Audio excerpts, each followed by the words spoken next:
جی آپ دیکھ رہے ہیں MK ATV نیوز. میں ہوں معید احمد صدیقی اور میں اس وقت جنپد بارہ بنکی کے قصبہ فتح پور میں موجود ہوں. ہمارے ساتھ بات کرنے کے لیے فتح پور قصبے کے شاہی امام جامع مسجد و عیدگاہ حضرت مولانا محمد حبیب صاحب قاسمی موجود ہیں. عید الاضحیٰ کے بارے میں ان سے بات کرتے ہیں کہ عید الاضحیٰ پہ کیا لوگ اور کتنی پابندیاں اور کیسے جانوروں کو خریدیں اور کیسے ان پر قربانی کریں اور کون کون جانوروں پر قربانی کرنی چاہیے. بسم اللہ الرحمن الرحیم. اللہ کا شکر ہے کہ عید الاضحیٰ کا تہوار پھر سال بھر کے بعد ہم سب کو میسر آیا ہے. در حقیقت عید الاضحیٰ حضرت ابراہیم علیہ السلام کی اس قربانی کی یادگار بھی ہے جس میں اللہ تعالیٰ نے حضرت ابراہیم علیہ السلام کو حکم دیا تھا کہ اپنے اکلوتے بیٹے اسماعیل کی قربانی پیش کرو. چنانچہ ابراہیم علیہ السلام نے اپنے بیٹے کو ذبح کرنے کے لیے زمین پر لٹا دیا اور چھری چلا دی تھی، مگر بیٹے کو قربان کرنا مقصود نہیں تھا. اللہ تعالیٰ ابراہیم علیہ السلام کے دل کی وہ محبت اور کیفیت دیکھنا چاہتے تھے جو اللہ تعالیٰ کے ساتھ تھی. جب بیٹے کو لٹا کر چھری چلائی تو اللہ تعالیٰ نے بیٹے کو ہٹا کر ان کی جگہ پر ایک دمبا بھیج دیا. دمبے پر چھری چلی اور وہ ذبح ہو گیا اور بیٹا صحیح سلامت رہا. اور اللہ نے کہا کہ اے ابراہیم، تم نے جو خواب دیکھا تھا اس کو سچا کر دکھایا. در حقیقت یہ قربانی اس کی یادگار بھی ہے اور اللہ تعالیٰ نے حکم دیا ہے کہ جو صاحب حیثیت ہے اور صاحب نصاب ہے اس کو ایک قربانی اللہ کے لیے پیش کرنا ہے ایک جانور کی.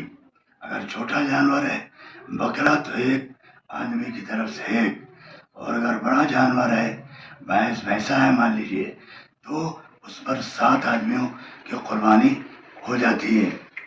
لیکن اللہ کی طرف سے شرط ہے کہ 7 آدمی اگر قربانی پیش کر رہے ہیں تو 7 کی نیت اللہ کو راضی کرنا ہو.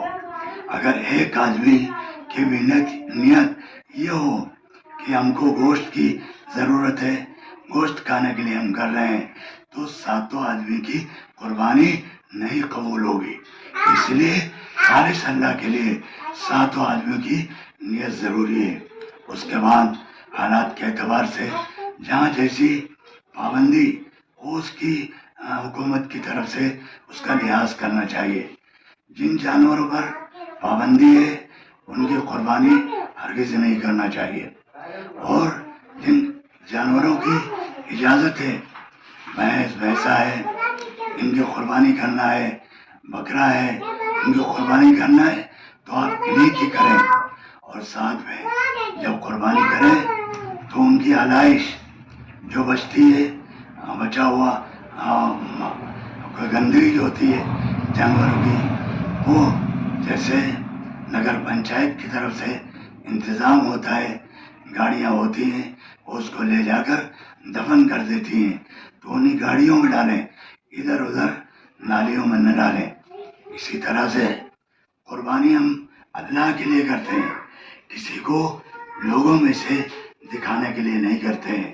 اس لیے جہاں تک ہو گراؤنڈ کے اندر بند جگہ پر قربانی کرے، اللہ دیکھ رہا ہے، اس لیے لوگوں کو نہیں دکھانا ہے.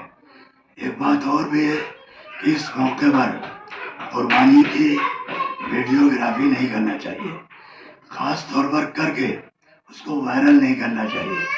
اس لیے کیوں آپ کسی کو دکھانا چاہتے ہیں، کر رہے ہیں اللہ کے لیے اور لوگوں کو دکھا رہے ہیں موبائل پر فوٹو ڈال کر قربانی، یہ غلط ہے اور بالکل اس سے پرہیز کرنا چاہیے. پابندی بھی اس کے اوپر ہے سرکار کی طرف سے، اس لیے احتیاط کرنا چاہیے، ان چیزوں کا لحاظ اور خیال کرنا چاہیے. قربانی کسی کو دکھانے لیے نہیں ہے، تو ہم جو قربانی کریں تو ہم مقابلے کے لیے نہ کریں کہ اس نے 2 کیے تو ہم 3 کریں گے. کسی کو مقابلے میں نہیں کرنا ہے، صرف ہم اپنی حیثیت کے اعتبار سے اللہ کو راضی کرنے کے لیے کریں، اللہ خوش ہو جائے تو ہماری قربانی قبول ہے، اور اگر کوئی اور نیت ہوئی تو ہماری قربانی قبول نہیں ہوگی۔ اس چیزوں کا خیال رکھیں، عیدگاہ میں وقت سے پہلے پہنچے۔ کل انشاءاللہ 9 بجے عیدگاہ میں نماز ہوگی، اس سے پہلے پہنچ جائیں۔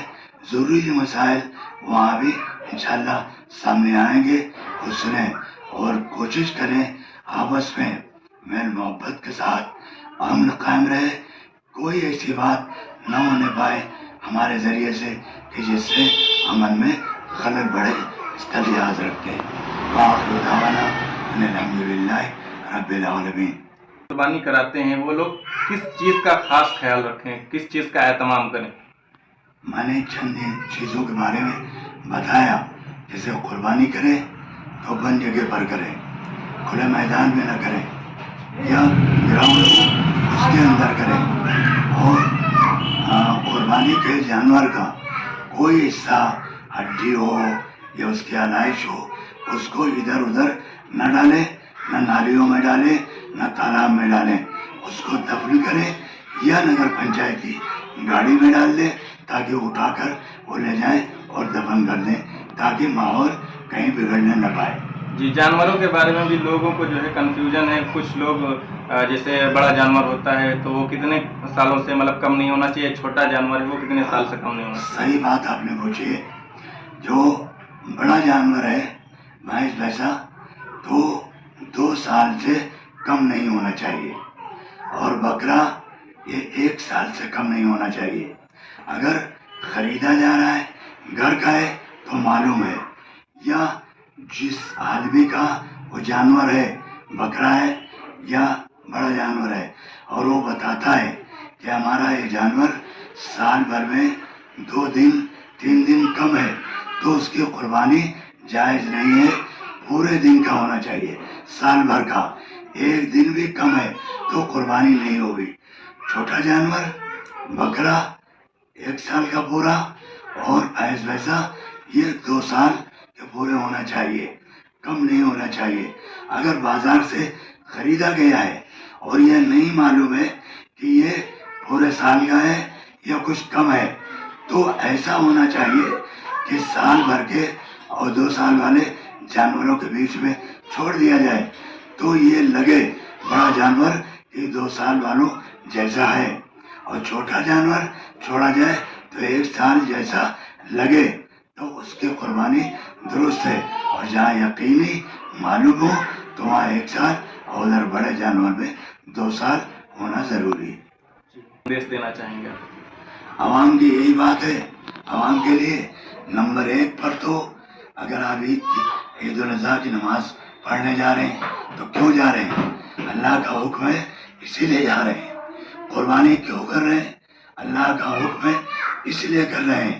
تو ہر عمل میں، ہر کام میں ہم کو اللہ کو دیکھنا ہے کہ اللہ ہم سے خوش ہو۔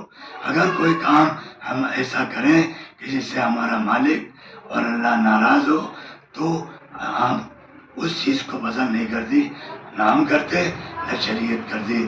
ایسا کوئی کام ہم سے نہیں ہونا چاہیے جو اللہ کو اور مالک کو پسند نہ ہو۔